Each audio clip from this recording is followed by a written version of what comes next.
Bismillahirrahmanirrahim. Assalamualaikum warahmatullahi wabarakatuh. Waalaikumsalam warahmatullahi wabarakatuh. Alhamdulillah Al-Karim Al-Wahhab wa huwa syadidul iqab.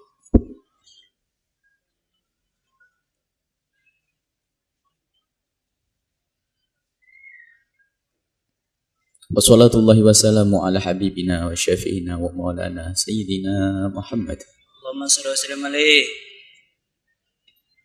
wa ala alihi al-mutahharin wa ashabihi tayyibin wa tabi'ina lahum bi ihsanin ila yaumiddin. Allahumma ya Rabbana akrimna ya Rabbana bil khawfi min uqubatik wa bil khawfi min ma'siyatik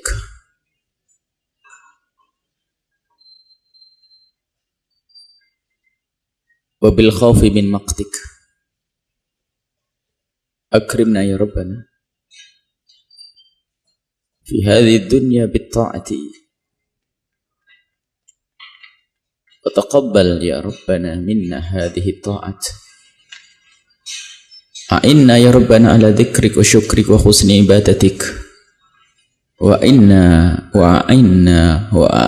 ala tarki ma'siyatik.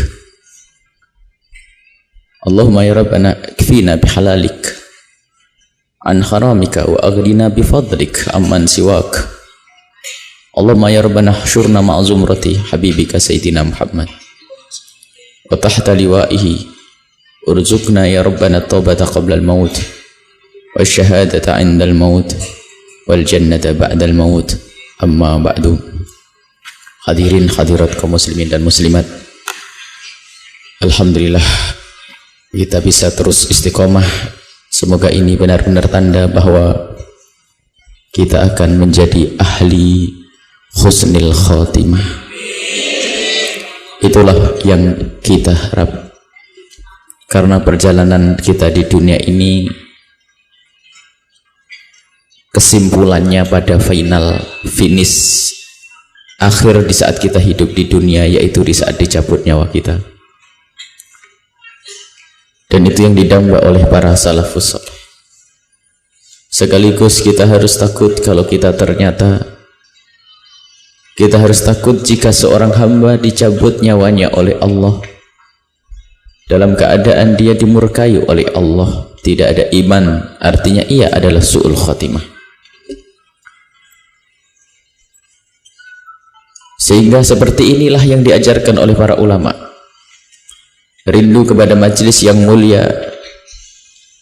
Dan sungguh Imam Haddad pernah menyebutkan sangat mengherankan orang yang mengaku rindu cinta kepada Allah, akan tapi sudah 8 tahun umurnya tidak pernah rindu untuk menghadiri tempat yang mulia. Tidak ada ba'ith, tidak ada tergerak hatinya untuk menghadiri tempat yang mulia.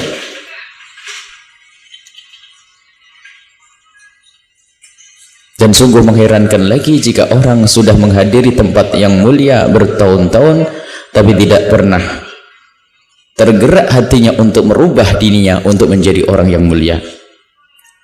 Alhamdulillah kita bisa hadir ke tempat ini. Semoga Allah memberikan kepada kita ilmu yang manfaat, sehingga apa yang kita dengar bisa kita hayati dengan hati kita, kita rasakan, kemudian setelah itu kita mengamalkan, dan semoga Allah menerima amal baik kita.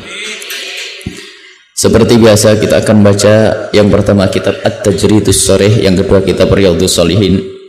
Langsung saja kepada para asatid untuk membacanya. Bismillahirrahmanirrahim. Alhamdulillahirabbil alamin, wassalatu wassalamu ala asrafil anbiya'i wal mursalin wa ala alihi wa sahbihi ajma'in, wa la hawla wa la quwwata illa billahil aliyyil azim. قال المؤلف أبي عباس جند أحمد بن عبد اللطيف رحمه الله تعالى ونفعنا بعلومه وبعلومكم في دارين آمين يا رب العالمين. باب مواقيت الصلاة إلى أن قال عن سيدة عائشة رضي الله عنها حديث أعتمى رسول الله صلى الله عليه وسلم بالإساء وناداه عمر قد تقدم. وفي هذه زيادة قالت وكانوا يصلون فيما بين أن يغيب الشفق إلى ثلث الليل الأول.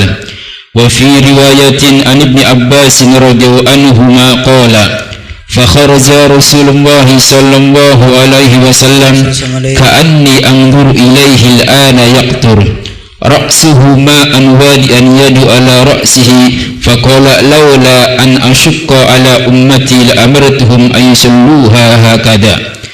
عن سيدة عائشة رضي الله عنها حديث أعتمى رسول الله صلى الله عليه وسلم بالإساء وناداه عمر قد تقدم.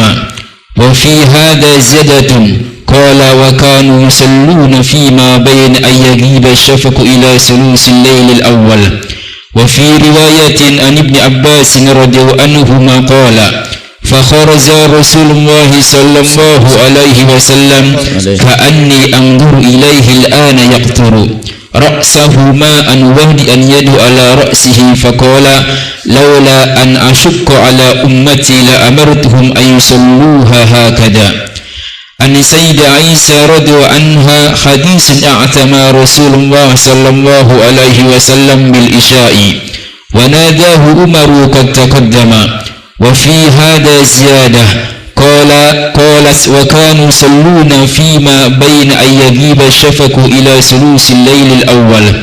وفي رواية عن ابن عباس رضي الله عنهما قال فخرج رسول الله صلى الله عليه وسلم كأني أنظر إليه الآن يقطر رأسه ماء وادئا يد على رأسه فقال لولا أن أشق على أمتي لأمرتهم أن يصلوها هكذا. Rahimahullah ta'ala nafa'na Allahu bihi wa bi ulumihi wa bi ulumiki fi darin amin il anqal. Hadis diriwayatkan an Aisyah radhiyallahu anha, diriwayatkan dari Sayyidah Aisyah radhiyallahu anha, semoga Allah senantiasa rela dan ridho kepada Sayyidah Aisyah.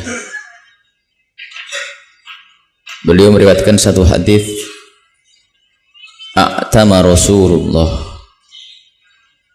a'tama menunggu waktu malam, bil isya'i di dalam melaksanakan sholat isya. Wa nadahu Umaru qad taqaddama. Dalam hadis yang sudah lalu ceritanya Sayyidina Umar setelah orang-orang pada ketiduran karena Nabi Muhammad melakukan sholat di tengah malam, lalu Sayyidina Umar membangunkan, menadahu, memanggil. Nadahu, Sayyidina Umar memanggil Rasulullah. Ini sudah lalu ceritanya. As-shalah, as-shalah, as-shalah, pengingkatan sholat, sholat, sholat. Wa fi hadza ziyadatun, dan di dalam hadis ini ada tambahannya dari hadis yang lalu. Qalat Sayyidah Aisyah berkata, wa kanu yusalluna fima baina ayyaghiba syafaqu. Mereka para sahabat Nabi biasanya melakukan sholat adalah fima baina, di antara ayyaghiba syafaqu, saat hilangnya syafaq, syafaq mega. Mega di sini kalau dalam riwayat lain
selembar kain, dan ini subhanallah ngeri. Sehingga ilmu yang diajarkan, Quran yang ia baca, salat yang ia dirikan, zakat yang ia bayarkan, nggak ada nilainya nanti. Subhanallah. Kita perlu halal. Ghulul, dan hukumannya luar biasa. Bermacam-macam ulama menjelaskan, di antaranya barangnya orang yang mengambil hartanya orang umat Islam itu dibakar harta semuanya dan dihukum cambuk 100 kali, dipermalukan dia. Jadi banyak hukuman-hukumannya bagi orang yang semacam itu. Bahkan ada yang berfatwa dibunuh hukum, karena ini kejahatan besar, kayak perampokan. Ada matang dipotong dengan silang, tangan kanan, tangan kiri. Cuman karena tidak ada hukumannya di tempat kita, itu Masya Allah, luar biasa. Banyak kejadian-kejadian korupsi-korupsi. Di samping itu, karena orang jarang koreksi kepada dirinya. Memang korupsi di sana ada, tapi kadang-kadang korupsi di rumahnya sendiri nggak sadar. Panitia masjid itu duitnya kemana, itu nggak tahu. Semoga Allah menjaga kita semuanya. Para ulama-ulama, para kiai-kiai, para pengurus masjid, karena kami yakin yang mengurusi masjid, yang mengurusi pesantren, semuanya pengen masuk surga. Akan tapi hati-hati, ada hawa nafsu. Istri pengen kalung, istri pengen baju baru, istri pengen, ini menggoda semuanya. Itu kalau punya istri. Kadang-kadang istrinya sendiri itu yang ngurusin. Bunyai, bunyai, yang bunyai hadir. Bunyai, duit nggak tahu kemana, duitnya siapa ini? Hobi beli gelang, hobi kalung, beli anting, semuanya. Semua orang mengatakan bunyai waliyullah, waliyah, tapi ternyata di neraka. Kiai seolah-olah wali, semua orang cium tangan, Allah Akbar. Katanya apa yang dimakan, apa yang diambil. Subhanallah. Ghulul, hadis diriwayatkan oleh Imam Bukhari, dan masalah ghulul ini riwayat ceritanya sangat panjang sekali. Imam Muslim mencarai dengan panjang lebar. Dan para ulama menjelaskan dosa yang jarang dicermati adalah dosa ini. Karena peperangan sudah jarang terjadi. Sehingga seolah-olah yang namanya hulul itu hanya di peperangan saja. Oh tidak. Itu loh yang ngurus yatim piatu tuh, yang ngurus yayasan tuh, yang atas nama pondok tuh. Memang benar yang ada di kalangan pejabat ada yang korupsi. Tapi jangan kita menutup mata daripada kejahatan kita sendiri. Kita pandai ngoreksi orang, ternyata kita juga bareng-bareng loh. Inti kayaknya kemarin yang kritiki saya, kamu bilang saya korupsi 8 miliar, lah kok sekarang sama kamu bareng-bareng sama saya, ini gimana ceritanya nih? Ya, ketemu di neraka. Bukankah kamu yang jelaskan saya ke penjara dulu? Kamu kan kritisi saya dulu, saya orang korupsi sampai saya di penjara. Tapi ternyata kok hitungannya panjangan kamu di neraka, saya besok diangkat ke surga. Karena saya sudah dihukum di dunia nih, dicambuk, dihinakan, kamu belum, kamu diciumi tangan terus, kamu kiai, hey goodbye, selamat tinggal di neraka. Neraka, kiainya lebih lama tuh, punyainya itu lebih lama tuh. Hati-hati Allah. Semoga Allah menjaga kita semua. Baik, inilah yang bisa kami hadirkan pada kesempatan ini. Tolong ya, amanat yang diamanatkan oleh Allah kepada Anda. Ini kembali kepada bagaimana orang biasa hidup sederhana. Jangan sampai Anda senang disanjung manusia. Kadang-kadang karena sudah, misalnya ada banyak model-model, karena Anda sudah telanjur dibilang orang berhasil, sehingga kalau tidak ngasih hadiah sama orang nggak enak, memaksakan hadiah, sehingga tidak punya hadiah, ngambil dari duit haram. Anda sudah telanjur menjadi kiai dermawan, ya awas, kiai yang sudah masyhur dermawan, akhirnya kok nggak ada duit, bingung, pengen ngasih orang lain dermawan, bagi-bagi ini, bingung, nggak punya duit, ambil duit pondok, karena kiai dermawan. Hati-hati, bunyai dermawan, bunyai baik, tapi ngambil dari duit. Masya Allah, Allahu Akbar. Jadi ternyata memang kita semua perlu benah diri, neraka Allah mengerikan ya. Ini saja yang bisa kami hadirkan pada kesempatan ini. Semoga Allah memberikan kepada kita ilmu yang manfaat, menjauhkan kita dari yang haram, memudahkan kita untuk mendapatkan yang halal, dan kita akan digolongkan oleh Allah sebagai ahli surganya yang tidak usah mencicipi neraka Allah. Ini saja, mari silakan, follow. Baik, para jamaah sekalian yang dirahmati Allah Subhanahu wa taala, sebelum kita masuk ke bagian tanya jawab, ada pengumuman, yaitu sahabatku, ikutilah pengobatan massal bersama Tabib Tubagus AA, narasumber Tibun Nabawi di radioku Cirebon, yang akan dilaksanakan pada hari Ahad tanggal 28 Jumadil Tsani 1433 Hijriah atau bertepatan dengan tanggal 20 Mei 2012 pukul 10 sampai dengan selesai yang bertempat di studio radioku. Sekali lagi, sahabatku, ikutilah pengobatan massal bersama Tabib Tubagus AA, narasumber Tibun Nabawi di radioku Cirebon, yang akan dilaksanakan pada hari Ahad hari ini tanggal 28 Jumadil Tsani 1433 Hijriah atau bertepatan dengan tanggal 20 Mei 2012 pukul 10 sampai dengan selesai yang bertempat di studio radioku. Kemudian untuk informasi selanjutnya bisa menghubungi Saudara Mas Kiri Handoko atau Ajay Ramadan yang berada di radioku.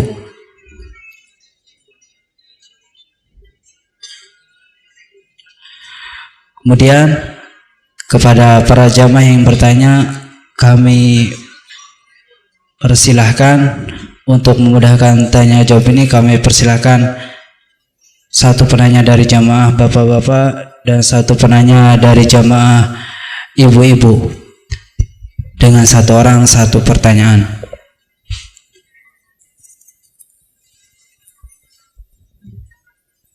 Enggak Pak, yang ingin bertanya secara langsung kami persilahkan.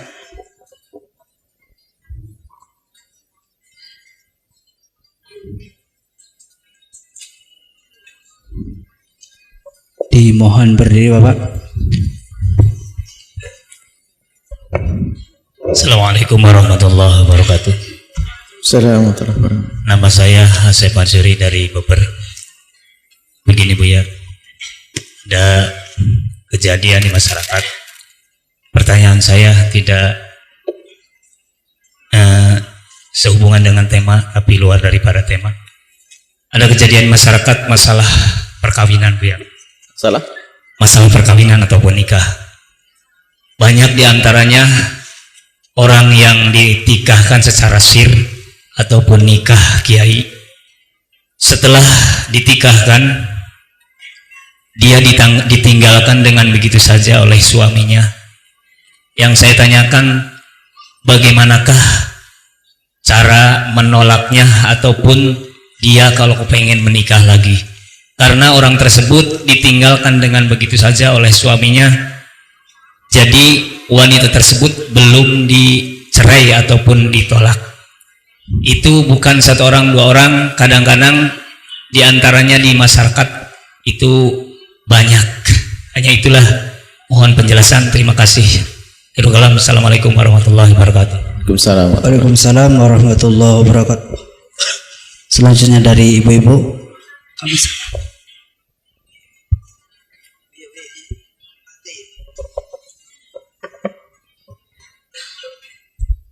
Masih banyak Bu, dapat dua nanti. Assalamualaikum warahmatullahi wabarakatuh. Waalaikumsalam warahmatullahi wabarakatuh. Ada yang titip pertanyaan Ibu ya. Apakah dendam dan malu itu termasuk penyakit hati atau bukan? Dendam dan malu. Dan bagaimana cara menghilangkan rasa dendam dan malu itu? Terima kasih. Wassalamualaikum warahmatullahi wabarakatuh. Dari ibu-ibu satu lagi yang belakang. Assalamualaikum warahmatullahi wabarakatuh. Waalaikumsalam warahmatullahi wabarakatuh. Biaya yang terhormat, saya mau tanya. Ada Allah, ya muslim, bapaknya juga muslim, ibu dengan tiba-tiba umur perceraian, lalu kawin lagi dengan orang non muslim, itu orang Belanda. Misalnya yang menikah dengan Belanda itu wanita.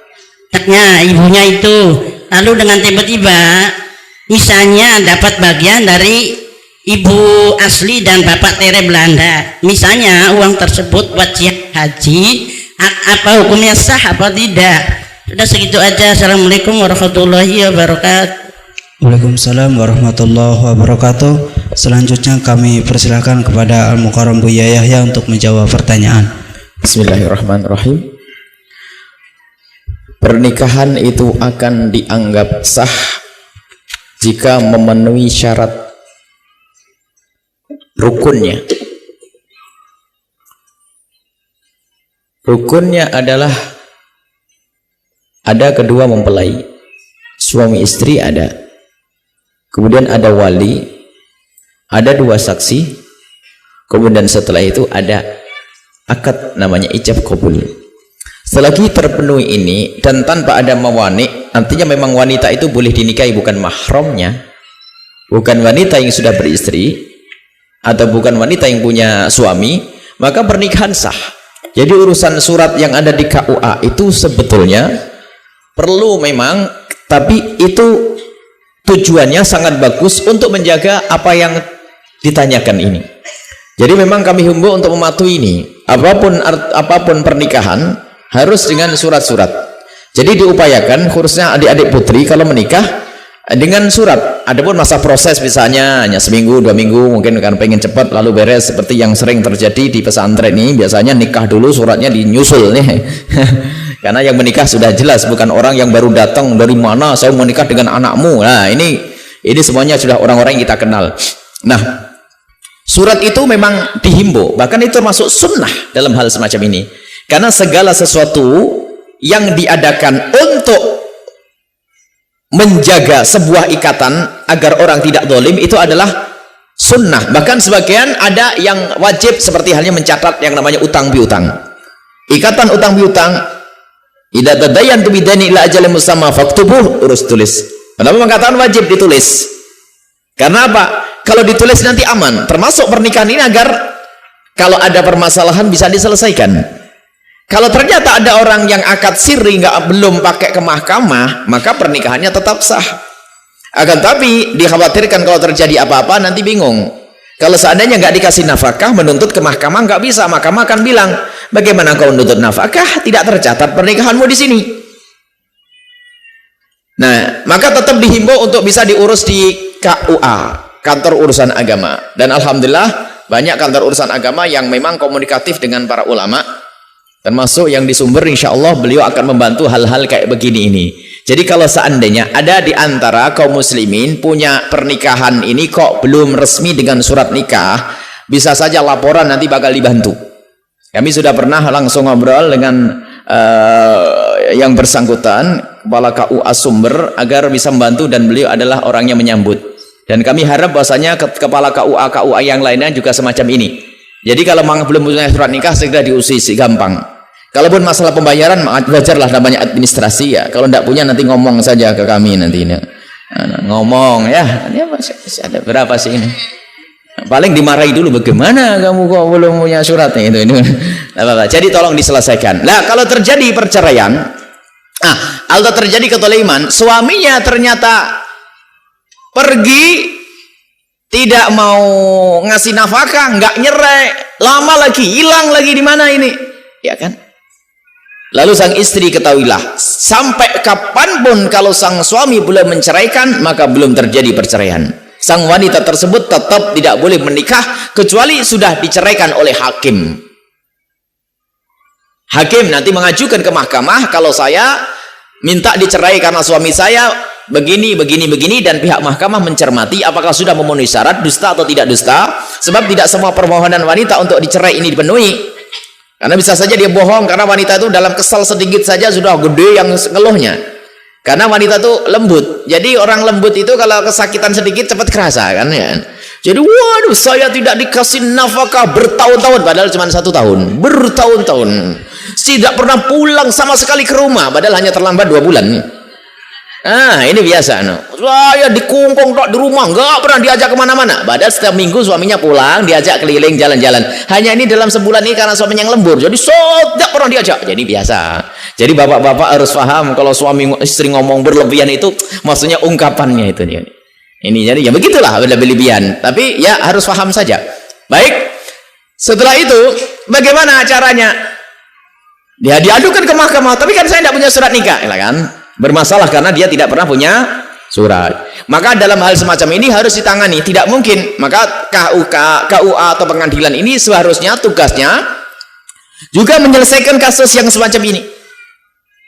Jadi kalau ada seorang wanita memang pernah menikah, kemudian kok suaminya pergi dan tidak ada surat sama sekali, maka ini tolong ditolong. Cara menolongnya gimana? Dibuktikan kalau dia pernah menikah, bukan malah dimarahin-marahin tok tapi nggak ngasih solusi.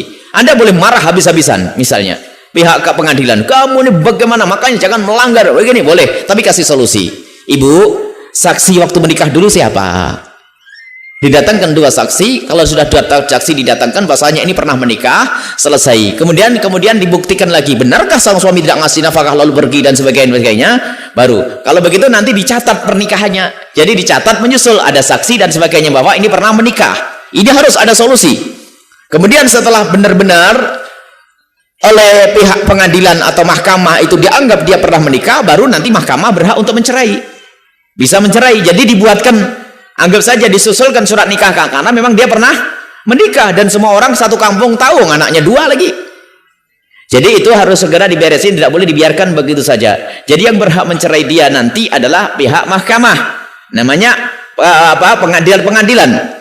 Jadi pengadilan yang mencerai dia. Cuman karena dia kalau ngajukan ke pengadilan tidak bakal dianggap karena nggak punya surat nikah. Lah ini tentunya tugas pengadilan itu adalah mengurusi yang begini. Jadi yang diurusi bukan urusan nikah sama cerai yang benar, yang wajar. Tapi yang tidak wajar ini kalau tidak terjerumus zina, suaminya hilang, tidak tahu entah kemana. Sehingga seorang wanita karena butuh kepada suami, dia ngomong, aku tidak punya suami. Sehingga dinikahi oleh seseorang, pernikahannya batil, tidak sah, jatuh zina. Karena apa? Dia sebetulnya masih punya suami. Sebab suami tidak memberi nafkah dan tidak memberi kabar, belum tentu karena dia pengen dolim. Bisa saja dia sendiri juga terjebak di mana sampai nggak bisa memberi kabar. Ini, jadi itulah yang harus dicermati dan harus dikomunikasikan dengan perlu kita ada kalau betul perlu ada satu kumpulan yang menolong yang begini.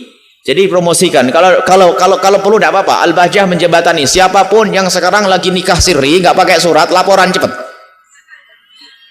Supaya diberesi surat-suratnya agar segera kalau punya hak-hak, mohon maaf, kedolimannya besar nanti.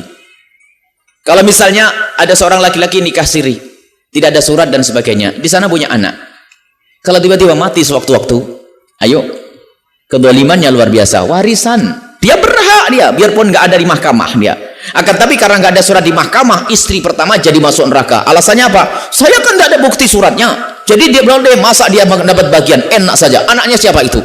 Ya kalau anaknya benar, kalau ngaku-ngaku saja. Nah, akhirnya anak yang di sana yang ditaruh di gunung, itu tidak mendapatkan warisan ya, tidak mendapatkan ini zalim, yang meninggal ini loh tersiksa nanti. Makanya hati-hati ya, bapak-bapak yang nikah siri segera laporan nih. Jadi jangan sampai nanti zalim, Anda tidak panjang umur, semoga panjang umur, meninggal lalu dia tidak mendapat warisan di neraka, ini ngeri. Hati-hati. Jadi tolong, ini adalah demi keselamatan para wanita juga, kemuliaan wanita, tolong segera diurus nikah. Jadi cara bercerainya adalah tetap ditempuh jalur yang benar.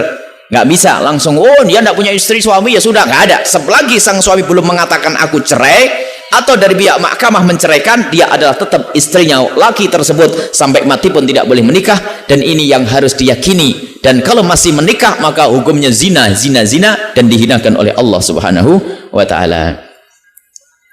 Kemudian dendam. Dendam itu penyakit hati. Tapi kalau marah bukan penyakit hati. Dendam sama malu satu enggak. Dendam itu baik malu. Jadi kadang ada orang mencampur adukkan antara marah dengan dendam. Kalau dendam itu kadang-kadang tidak terlihat marah, orangnya masih senyum, berdarah dingin katanya. Jadi kalau memang dia disakiti tidak pernah marah langsung, hanya cuma ngomong tunggu nanti. Wah, tenang aja, belum tahu saya ya Pak, senyum masih ini, tidak tampak marah. Tapi dendam itu, jadi dendam itu penyakit hati. Tapi marah kalau di manage, marah yang didampingi oleh akal dan syariah bagus. Sebab yang tidak marah itu dungu. Orang tidak akan bisa berjihad di jalan Allah kecuali karena ada namanya ghadab. Jadi ada ghadab itu, marah itu bukan sesuatu yang tercela asalkan pada tempatnya. Rasulullah kalau yang disakiti atau yang dinodai urusan hak beliau tidak marah. Tapi kalau urusan agama Allah baru marah. Sehingga ada seorang laki-laki, istrinya dibawa seorang laki-laki, istrinya pergi tengah malam. Katanya apa? Dia tidak marah. Dungu. Nah ini, dipikir sabar. Kenapa Pak dibiarin? Saya kan harus sabar. Innallaha ma'as sabirin. Bahlul, kamu bukan sabar. Bahlul bilang sabar. Nah, perlu marah semacam ini. Karena apa? Ini pelanggaran syariat. Jadi tolong dibedakan. Lah, marah ini di-manage. Harus ada imbangannya akal dan syariat. Sehingga kalau yang namanya marah itu nanti diimbangi dengan syariat, muncullah satu sifat yang sangat mulia namanya syaja'ah, keberanian. Orang berani itu harus ada. Kecemburuan, Islam dihinakan. Hei, jangan macam-macam. Nah, ini syaja'ah. Akan tapi yang namanya ghadab ini kalau tidak dibarengi dengan syariat menjadi brutal. Dan ini menjadi maksiat. Jadi yang namanya marah. Sehingga kalau ada orang tidak punya marah sama sekali, kelemahan. Ada orang kerjaannya marah, lemah. Sehingga ada orang mengatakan, ada orang itu begini. Dia jarang marah. Jarang marah. Tapi kalau sudah marah, susah hilangnya. Ada sisi lain lagi, ada orang dikit-dikit marah, memang dia mudah memaafkan. Nol, dikit-dikit marah, memang dia mudah maafkan, tapi dikit-dikit juga nggak benar.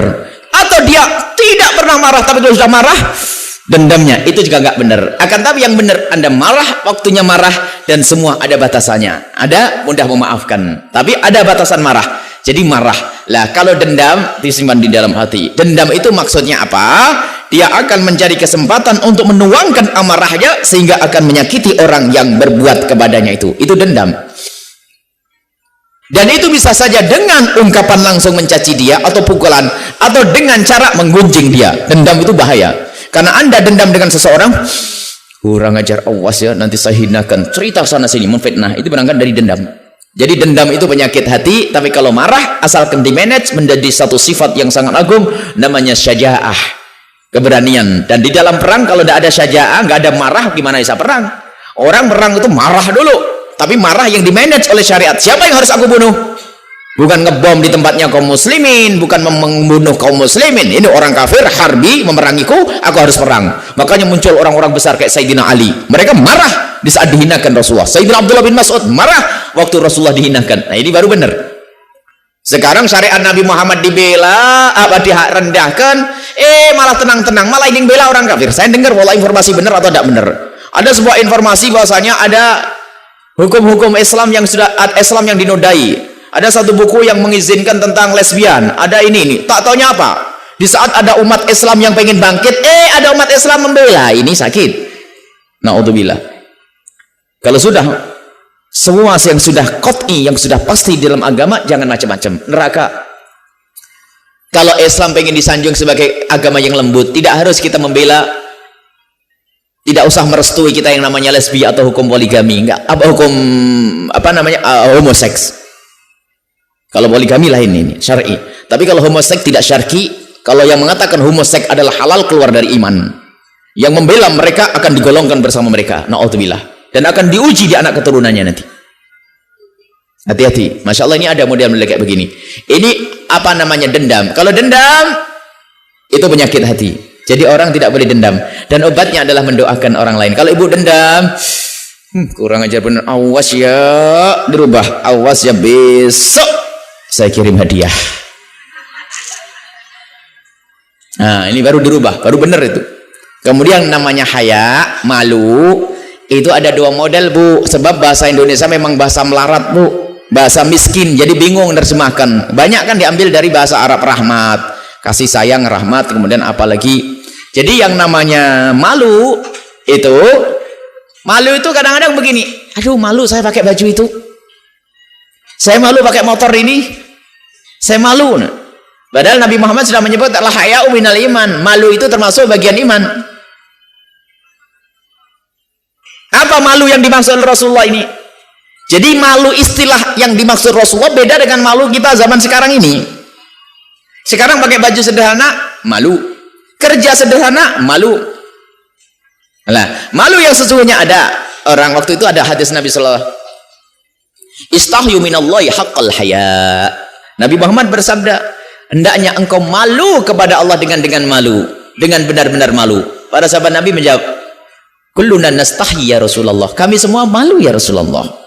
Rupanya malu yang dimaksud itu adalah pakai baju sederhana malu, duduk dengan orang-orang kecil malu, pakai mobil Reot malu, pakai motor ini malu. Dipikir itu. Bukan itu. Angkatan yang dimaksud malu adalah orang yang menjaga kepala dan apa yang diliputinya, yang menjaga perut dan yang ada di sekitarnya. Itu malu. Menjaga kepala, apa yang diliputinya, mulut, mata. Itu malu. Jadi orang malu itu menjaga dari keharaman. Kalau pakai baju sederhana malu, itu bukan malu sebetulnya, sombong. Cuman pakai kata malu. Jadi gengsi itu ya sombong. Jangan dianggap malu. Saya kan harus minal iman, haya, saya malu. Kenapa? Masa saya pakai baju begini? Berarti saya punya iman. Al haya minal. Bukan malu itu, bukan haya yang diinginkan Rasulullah. Itu sombong. Jadi orang dibedakan ini. Malu ini kadang-kadang berubah. Kemarin saya menyebutkan di sini kata iman pun berubah kan bagi penjudi. Yang mau ngisi angka nomor 98 masuk ke counternya 98 berubah jadi 89. Akhirnya ternyata SDSB-nya keluar 98. Akhirnya sampai di rumah ngomong sama temennya, berapa yang kamu isi?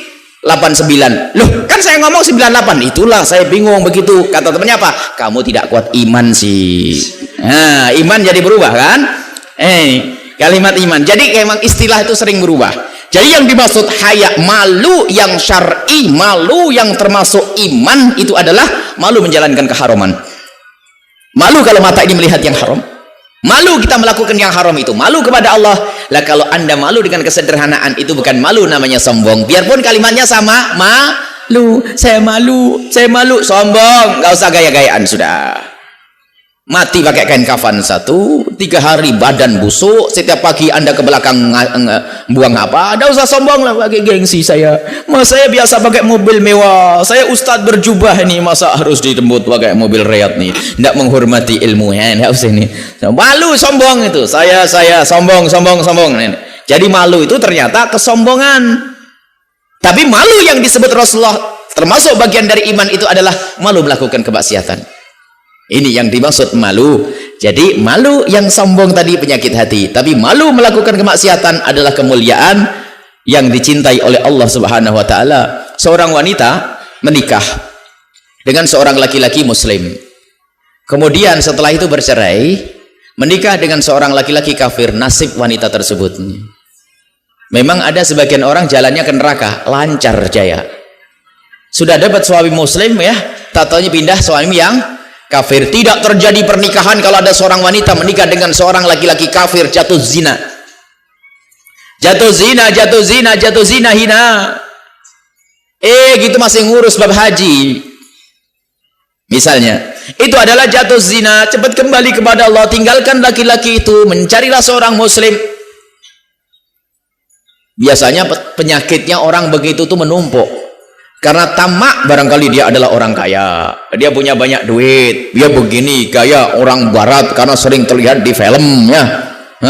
Masya Allah, subhanallah. Jadi ada, berarti orang jadi harus kembali kepada Allah. Tapi ingat, jika ada orang yang semacam itu, sampaikan kepada orang yang bersangkutan, pintu tobat Allah terbuka, tobatlah kembali kepada Allah. Kalau seandainya suami yang bukan suami, orang Belanda yang menikahinya tadi, menikahi yang tidak sah tadi, mengasih duit untuk naik haji, ya pemberian dari siapapun ya,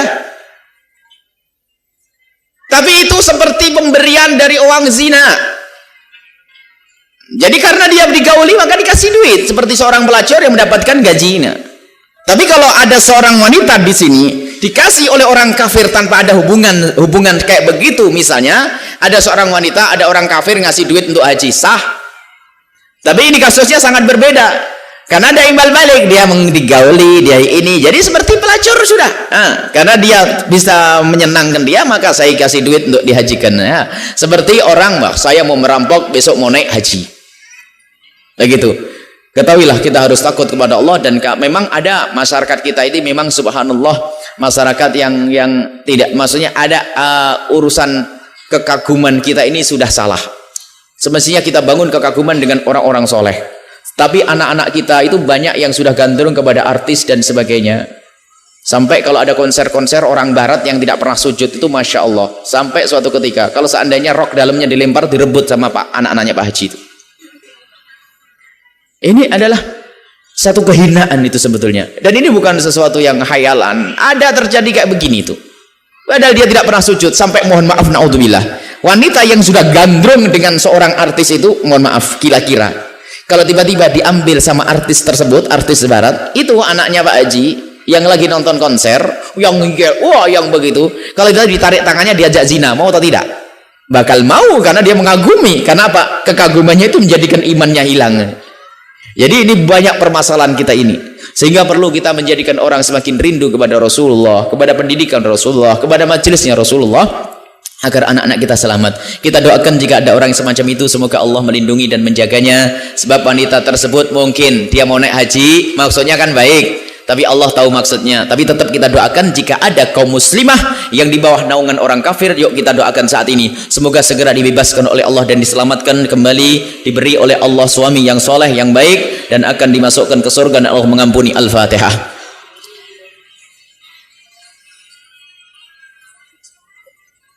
Baik. Setelah ini ada pernikahan. Mohon maaf, ini belum kebaca ini.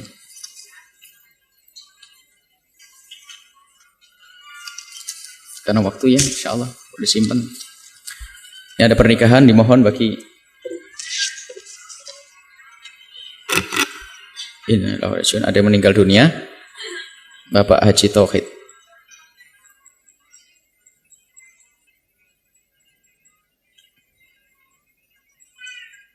Semoga Allah mengampuni dan yang ditinggal diberi kesabaran, dan pahala yang diberikan oleh Allah kepada semua yang hadir di sini diberikan kepada orang yang meninggal dunia dan kakek nenek kita semua, orang keluarga kita yang meninggal dunia. Semoga Allah mengampuni, berikan kasih sayang kepada mereka. Al-Fatihah.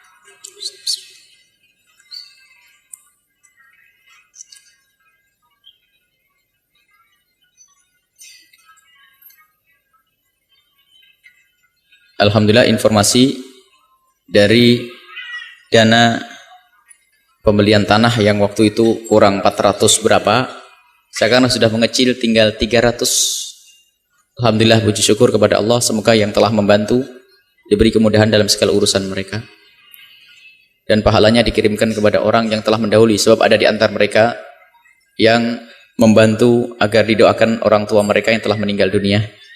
Semoga Allah mengampuni dan menjadikan mereka anak-anak yang berbakti kepada orang tua, ditambah berkah rizki usaha mereka ya. Dan semoga Allah mengirim orang-orang ikhlas, tinggal 320 berapa juta. Tapi yakinlah bahwasanya Allah Maha Kaya, enggak usah pusing, nyantai, tenang saja. Allah akan mengirim orang-orang ikhlas, dan semoga Allah menjadikan kita pejuang-pejuang di jalannya. Dan juga kita ada program untuk pembangunan di belakang ini, mohon didoakan. Karena Pondok Putra ini kalau ada yang menyuting lalu ditampilkan di sini, ibu-ibu mengira bahwasanya itu ikan pindang karena tidurnya enggak karu-karuan ya. Termasuk anak TP, anak tahfidzul Quran, memang insya Allah sudah kita siapkan kita rencanakan untuk kita buatkan tempat yang khusus, karena anak-anak kecil tahfidzul Quran sudah banyak melampaui dari batas bilangan yang ditentukan, sehingga benar-benar kemarin teman-teman dari Jakarta terus motret, tak taunya benar-benar lucu, kami tidak nyadar dari mana, kepala di kaki kepala begitu ya. Tapi alhamdulillah mereka kerasan ya. Tapi pun demikian kita harus memikirkan mereka. Kita akan membuat beberapa lokal di samping studio. Dan kita mohon didoakan, lintaskan doa di tengah malam. Ketahuilah yang paling kami butuhkan dari para jamaah adalah doa. Masa segini banyak tidak ada yang dikabul oleh Allah? Justru kami yakin karena banyaknya ini pasti insya Allah akan dikabul oleh Allah Subhanahu Wa Taala. Maka tolong doakan agar diberesin, dikirim oleh Allah orang-orang yang ikhlas ahli surga sudah. Al-Fatihah. Bismillahirrahmanirrahim. Alhamdulillahirabbil alamin. Allahumma shalli ala sayyidina Muhammad wa ali sayyidina Muhammad. Allahumma ya Allah, Allahumma arhamna wa la tu'adzibna wansurna wa la takhdhulna wa afina wa la tumritna wa akrimna wa la tuhinna wa athirna wa la tuthir alaina innaka ala kulli syai'in qadir. Allahumma ya Allah, ya Allah, muliakan kami dengan rezeki yang halal, jauhkan kami dari yang haram ya Allah. Jauhkan kami dari mengambil miliknya orang lain, jauhkan kami dari mengambil haknya kaum muslimin ya Allah. Jika ada di antara kami yang hadir ya Allah, ada orang yang punya kezaliman dengan sesama, maka kami mohon berikan kepada mereka kemudahan ya Allah untuk mengembalikan ya Allah, dan minta maaf kepada yang dizalimi ya Allah. Dan ya Allah, jauhkan kami dari aniaya kepada orang yang paling dekat dengan kami, orang tua kami, bapak ibu kami, saudara-saudari kami, anak-anak kami, orang yang berada di rumah kami, murid-murid kami, santri-santri kami. Dan ya Allah, sungguh Engkau Maha Pemurah ya Allah, berikan kepada kami pengampunan-Mu atas segala dosa yang kami lakukan ya Allah. Kami takut menghadap-Mu dengan dosa-dosa ya Allah. Kami takut neraka-Mu, maka kami mohon ya Allah, ampuni semua dosa kami. Jangan sisakan sedikit pun dari dosa-dosa ini ya Allah. Ya Allah, ya Allah, wahai Zat yang maha dekat, ya Allah, maha dekat dengan pengkabulan, maha dekat dengan pertolongan ya Allah, maha dekat dengan kasih sayang ya Allah. Maka ya Allah, berikan kepada kami ya Allah kasih sayang-Mu, kabulkan segala permohonan kami ya Allah. Kami yang hadir di tempat ini semuanya ya Allah, yang mengharap keridhaan dari-Mu, pengampunan dari-Mu ya Allah. Ya Allah, memang ya Allah, di antara mereka ada yang banyak dosanya dan gede dosanya, akan tapi pengampunan-Mu lebih gede dari itu semua. Maka ampuni mereka ya Allah. Jangan sampai ada yang hadir ke tempat ini kecuali telah Kau lembutkan hati mereka, Kau rindukan untuk bertobat, dan Kau ampuni dosa mereka ya Allah. Ya Allah, berikan kepada kami kesadaran untuk mengetahui kesalahan kami, kesadaran untuk mengetahui kejahatan kami, kesadaran untuk mengetahui kezaliman kami, kesadaran untuk menyadari dosa kami ya Allah. Dan kami mohon, tutuplah mata kami dari melihat aibnya orang lain, dan tutuplah mata orang lain dari melihat aib kami, dan bukalah mata kami untuk melihat aib kami sendiri ya Allah.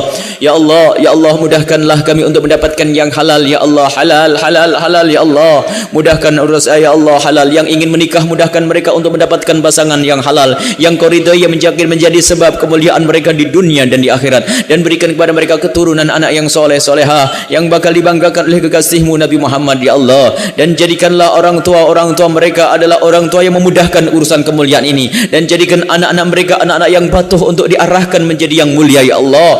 Ya Allah, ya Allah, Engkau mendengar ya Allah, Engkau menyaksikan kami saat ini ya Allah. Ya Allah, jauhkan kami dari zina yang hina dan Kau hinakan, dan mukaddimahnya ya, mukaddimahnya ya Allah. Kami takut neraka-Mu ya Allah. Yang pernah terjerumus dalam hinanya zina, maka kami mohon ampuni mereka ya Allah.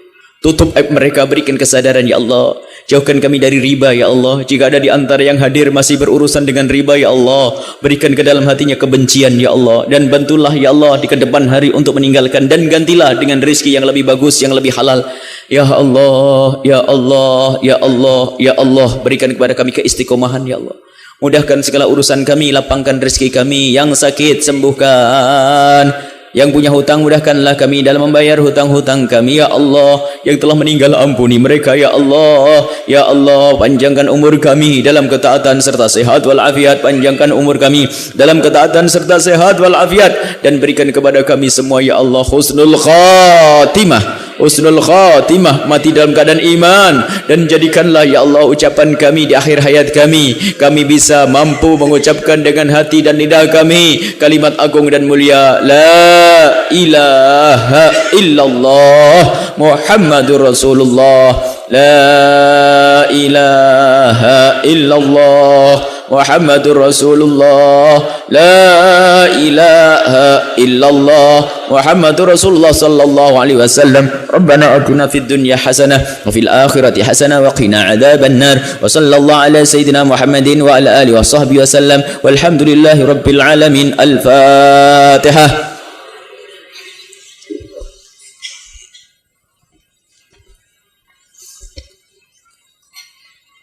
Yang tidak buru-buru mohon menyaksikan pernikahan. Ada dua pengantin nih, dua pasang insyaallah. Yang lain nyusul insyaallah. Yang pengen nikah hadir nih, biar ketularan nanti agak. Assalamualaikum warahmatullahi wabarakatuh.